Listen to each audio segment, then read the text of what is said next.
¿Cuál es una armonización que hace? Bueno, mira, del contexto geográfico de Jerusalén, pues Judas se ahorcó en una rama, estaba el precipicio. Esto me parece súper ad hoc, pero es lo que yo utilizo. ¿Me quieres ver la cara de estúpida? Atención, contenido con altos niveles de vulgaridad e irreverencia. Si esto le resulta molesto, por favor abandone el canal y vaya usted a molestar en repetidas ocasiones a la autora de sus días.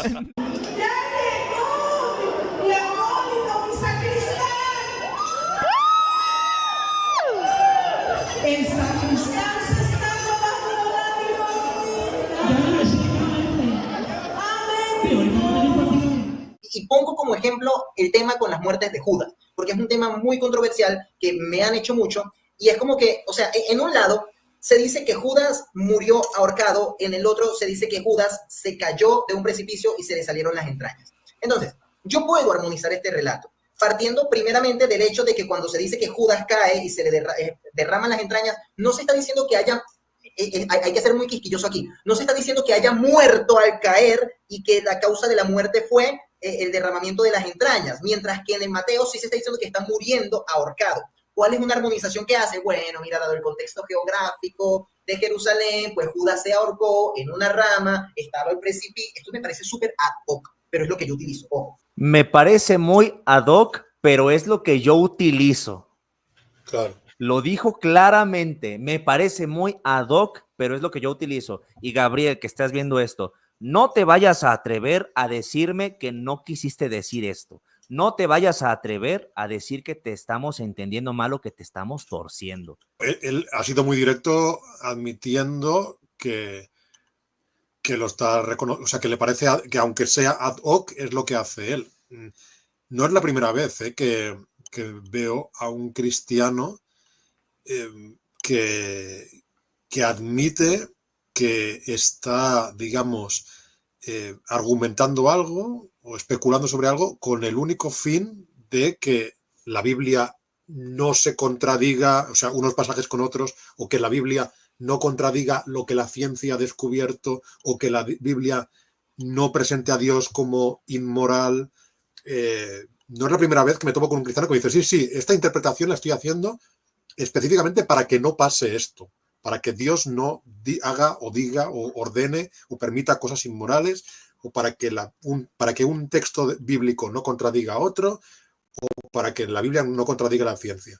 Y algunos apologetas lo que hacen es, bueno, intentar argumentar que es tanta la supuesta evidencia que tendrían de que la Biblia tiene que estar inspirada por Dios, no sé cómo, pero que es tanta que están racionalmente legitimados a hacer esto para salvar errores y contradicciones, ¿no? Porque es tan fuerte la premisa de que tiene que estar inspirada por Dios que están legitimados a decir, bueno, por lo tanto, esto, mientras sea posible, mientras quepa la posibilidad. Not good like 1 out of 100? I'd say more like 1 out of a million.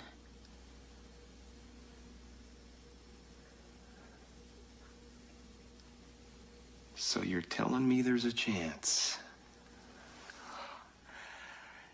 Yeah! Y el problema es que siempre cabe la posibilidad de salvar, casi siempre. O sea, has de precisar muchísimo en una contradicción para que no sea posible una interpretación que la disuelva, ¿no? que la elimine. O sea, tendrías que decir algo tan concreto como, no, es que Judas murió siendo la causa de la muerte el ahorcamiento, concretamente, y el otro diciendo, no, la causa de la muerte, incluso diciendo, Judas nunca se ahorcó, y la causa de la muerte fue que se cayó sin haber ningún ahorcamiento, y fueron las... Claro, tienes que llegar a un nivel de especificación en los dos textos contradictorios, que como nunca se alcanza, evidentemente, tú siempre vas a poder inventarte una explicación para evitar casi cualquier contradicción. Mientras no se diga de forma muy explícita que A es no A simultáneamente y en el mismo sentido, pues siempre hay manera. Incluso a lo mejor si dijeran eso te podrías inventar interpretaciones metafóricas como hacen a veces y ya está. Sí. No, de hecho, hay un video que subí a mi canal que en realidad lo extraje del podcast Meat Vision, donde está participando el Dr. Kip Davis. You know, Bart Ehrman always talks about Judas and did Judas hang himself or did he fall down and burst asunder? Isn't it possible that Judas like hung himself and then as he was dying, like he slid, the branch broke or something, he was over a cliff and he fell down and isn't that possible? Well, yeah, I mean, that's possible. Well, that's it. That's all I need. Right? We're all done. And the reason that that's so effective for a Christian apologist is that they're starting from a conclusion. Yep. And the conclusion is we know for sure that this is the word of God. It is inspired. It is inerrant. And that my God is the right God, obviously. And so when you start there, you know that it has to be true. Yes. You know that it has to be historically reliable. La cosa con la muerte de Judas. Estaba platicando con Dani de Teísta desde la Razón justamente sobre eso, de que él me dijo, oye, es que si hay respuestas de eso. Le digo, sí, pero a mí me daría mucha vergüenza decirles la respuesta apologética, que es básicamente, había un árbol ahí muy convenientemente cerca de un precipicio, y de hecho hay canales donde te hacen dibujitos de eso, brother.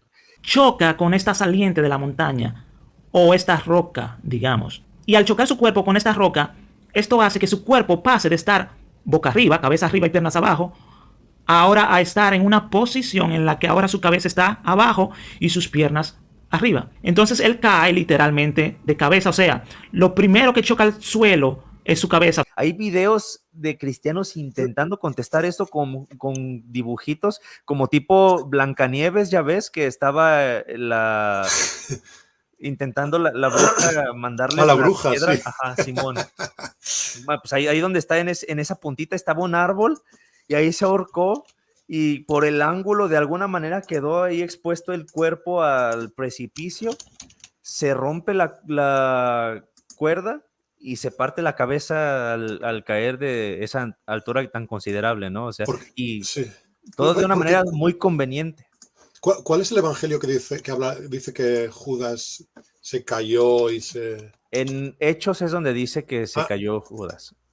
Está en Mateo 27 la versión de que se ahorcó, y en Hechos 1, 17, 18 la versión de que sus entrañas se desparramaron cuando se cayó de cabeza y se reventó por medio. 1.17, ¿no? 1.17 Hechos. 18. Papías da una tercera versión. Vale. Ahora tiene 1.18, sí. Adquirió un campo y cayendo de cabeza se reventó por la mitad y todas sus entrañas se derramaron. Claro, aquí el problema, incluso intentando tomar en serio por un momento lo que dice, de intentar conciliar las dos cosas, es sobre todo, o sea, alguien que escriba esto, de que... alguien que escriba esto, o sea, ¿qué persona que piense que se ahorcó Judas? Porque se supone que lo sabía, ¿no? El autor, o que en todo caso estaba inspirado. Escribiría que lo que pasó es que se cayó porque, o sea, que se cayó y que se desparramaron sus entrañas porque estaba en un precipicio. Es decir, si tú sabes que el motivo por el que pasó eso es que se ahorcó, escribirías que se ahorcó. No escribes que se cayó y se desparramaron sus estrellas. O sea, no es así como habla la gente, como se expresa la gente. Eso es lo que no tiene sentido en esta. Es muy poco natural. ¿Quieres que te lea la versión de... Sí, de Papías. ¿De Papías? Papías. Dice, Judas anduvo por este mundo como un ejemplo terrible de impiedad. Su carne hinchada hasta el extremo, que donde un carro podía pasar sin estrechez, él no podía pasar, ni aun la masa de su cabeza meramente.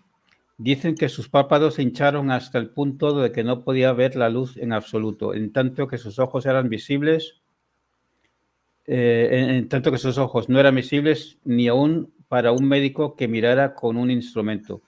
Tanto se habían hundido en la superficie. Sus partes vergonzosas dicen que aparecían más repugnantes y mayores que cuanto hay de indecoroso, y que echaba por ellas de todo su cuerpo pus y gusanos. Y después de muchos tormentos y castigos, murió, dicen, en un lugar de su propiedad que quedó desierto y despoblado hasta el presente a causa del mal olor. Es más, hasta el día de hoy no puede nadie pasar cerca de aquel lugar si no se tapa las narices con las manos. Tan enorme fue la putrefacción que se derramó de su carne sobre la tierra. Y Papías es el que identifica a los autores de los evangelios. Claro, sí. Bueno, claro, es lo que nos comenta aquí Jordi. Es muy curioso porque Papías, de quien legamos la autoría tradicional de Mateo, mira, no da la versión mateana de la muerte de Judas. Claro. Cayó, se murió ahorcado, la cuerda estaba desgastada, se cayó, se rompió el precipicio y se desparramaron las extrañas. De esa forma, conciliamos los dos textos. ¿Esto fue plausible a nivel histórico? No tengo ni la más mínima idea. Entonces, en lo que yo me voy a limitar como una persona que afirma la inerrancia bíblica es en el sentido de que no hay contradicción en los textos. ¿Por qué no hay una contradicción? Porque por el mero hecho de que sea posible que yo pueda armonizar esos relatos sin que sea plausible, ya yo estoy justificado a afirmar que no hay una contradicción. So you're telling me there's a chance.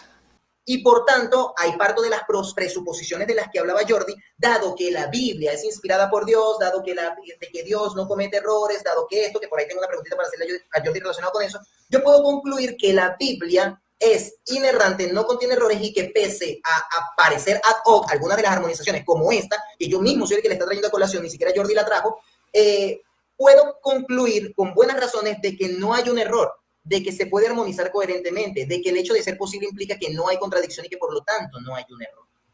Él creo que lo fundamenta, lo intenta argumentar, como he dicho antes, ¿no? Defendiendo que él tiene muy buenos motivos, supuestamente, para defender que la Biblia es inspirada y como es inspirada, no puede haber error. Entonces, a partir de ahí, va a intentar conciliar todas las contradicciones que pueda conciliar, que son todas, porque, como ya he dicho, has de ser extremadísimamente específico en los textos para que no haya manera de salvar una contradicción. Has de llegar a un nivel de precisión ridículo. Yo creo que incluso si el texto de Judas dijera y fue la causa de la muerte el ahorcamiento, y el otro dijera y fue la causa de la muerte la caída, ahí incluso Solís podría decir, no, pero es que a lo mejor, claro, los dos fueron causa de la muerte porque tuvieron que pasar las dos cosas. Si solo hubiera caído... Una muerte simultánea por ambas cosas, brother. Bueno, claro que si solo se hubiera caído, no habría sido suficiente para matarlo, y si solo se hubiera ahorcado tampoco, pero ahorcarse y caerse, la combinación de los dos daños es lo que ya no puedo con eso. No sé, algo sacaría para decir que... Hombre, si llega a decir cosas como que había dos sumos sacerdotes al mismo tiempo, pues también se puede inventar otras cosas así, yo qué sé. No, y de hecho, él solito fue el que estableció el paralelismo entre la situación de los sumos sacerdotes y la doble muerte de Judas. Ahora, yo lo veo de esta manera. Si con el ahorcamiento no te moriste, pero quedaste medio muerto, y con la caída no te moriste, pero quedaste medio muerto más medio muerto, ¿qué te da? Medio y medio es uno completo, entonces ahí está, la muerte completa. Claro. Mira, claro, exactamente, sí. No sé, a ver... El que quiere armonizar, armoniza cualquier cosa. Se trata de comprender los textos, no de mezclarlos. Claro. A ver, fíjate lo que decimos siempre, ¿no? Génesis capítulo 1 y Génesis capítulo 2. Sí. Que por venir de dos tradiciones distintas, diferentes relatos, sí. Presentan dos relatos distintos de creación. Sí. En Génesis capítulo 1 se presenta como si los animales, los otros animales, hubiesen sido creados antes que el ser humano. Y en el Génesis capítulo 2, como si el ser humano hubiese sido creado antes que otros animales. ¿Cómo armonizan esto? Pues hay muchos apologistas que yo he visto que dicen que lo que quiere decir el texto es que en Génesis capítulo 2 los animales, o sea, lo que está haciendo Dios es crear, digamos, unidades concretas, o sea, individuos concretos de especies animales delante de Adán, concretamente en el jardín del Edén, para que Adán le pueda poner nombre y todo eso, pero que lo correcto es que habían sido creados antes que el ser humano, como dice Génesis capítulo 1. Eso se lo he visto decir a William Lane Craig. Y de hecho también creo que lo he visto en la interpretación rabínica del Génesis Rabá. Eso también está.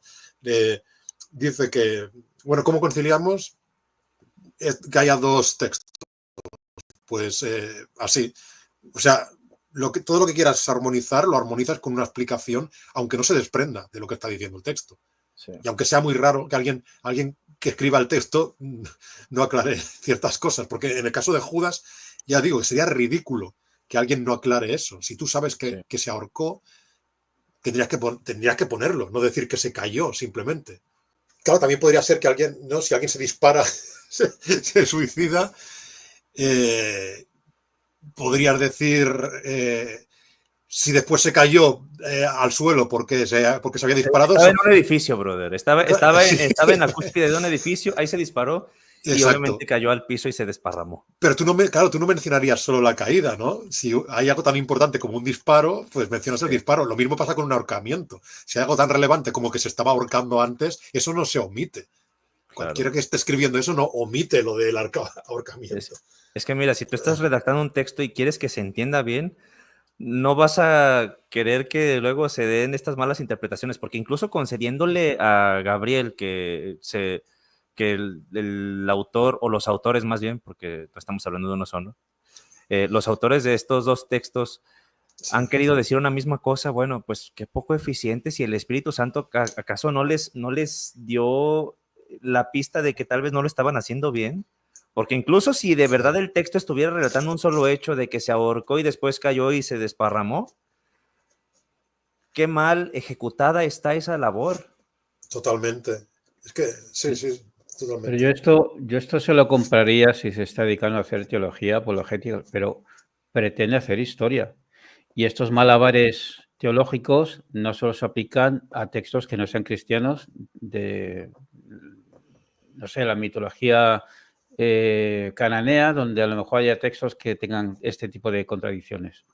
No se van a dedicar a hacer estos malabares teológicos para armonizar los textos, simplemente van a admitir lo que es. Son dos fuentes distintas, por lo tanto, dos relatos distintos. Sí, pero de hecho, volvemos a lo que tú mencionabas, que no solamente es ver el error, sino también por qué es que tenemos este error. O sea, en este caso, ¿se podría atribuir a distintas tradiciones orales? Claro.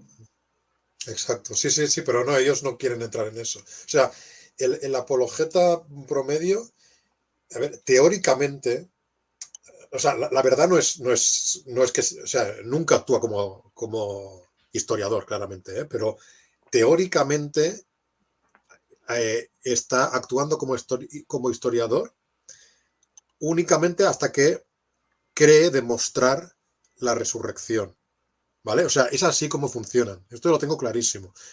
Digo teóricamente, porque seguro que Dragonar mismo ahora nos dirá que, y todos sabemos que los argumentos para defender la resurrección son bastante malos. Pero el apologeta te dirá que está actuando como historiador, tomando los textos como documentos históricos, hasta que concluye que es plausible la resurrección.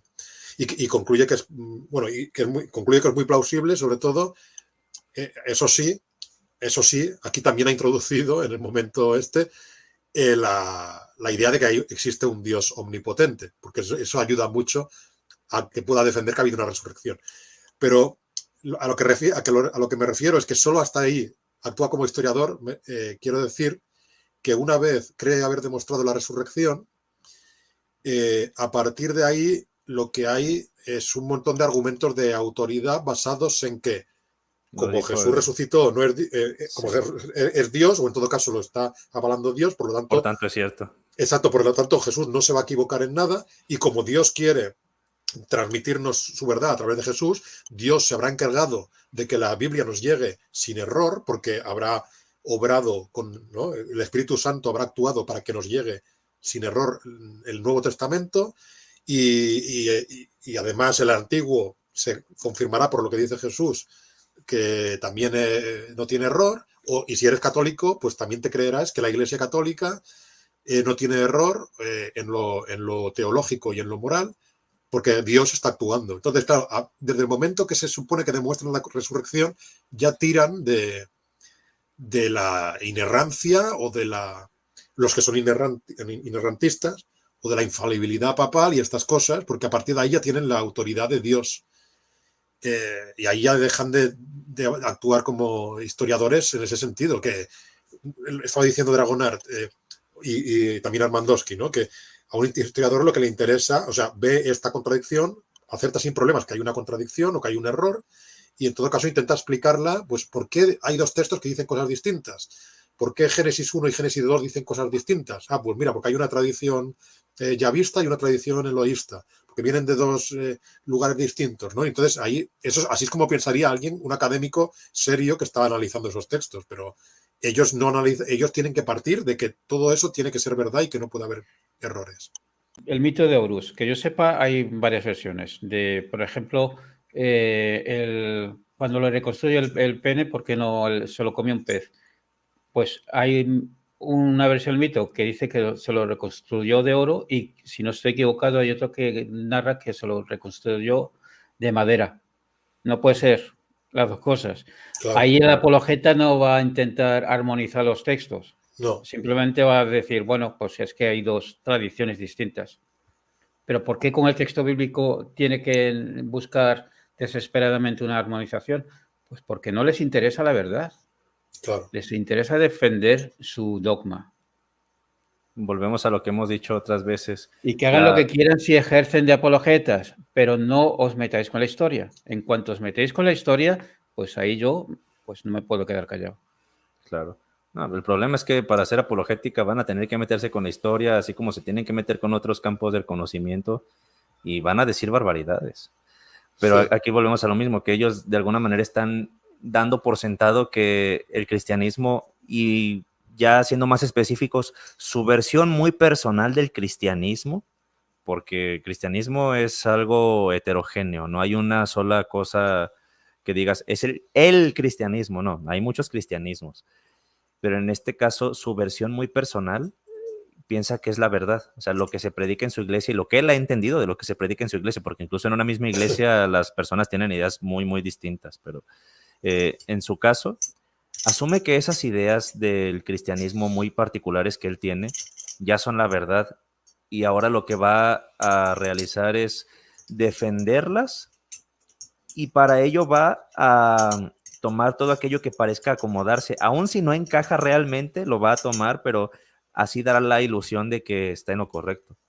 Y eso no es construir el conocimiento, no es la forma correcta en la que se conoce. Tienes que ir a interactuar con la realidad y después de eso, ver qué conclusión puedes sacar, pero la conclusión se saca hasta después. No tengo absolutamente ningún respeto por la apologética, porque es una pseudo ciencia y es una disciplina pseudocientífica, que lo que hace es decirte, voy a proponerte un escenario en el que lo que queremos creer, o lo que queremos que el texto diga, no es imposible. Y como no es imposible, es lo más probable. Y es de hecho certero, cierto, lo podemos afirmar con total certeza.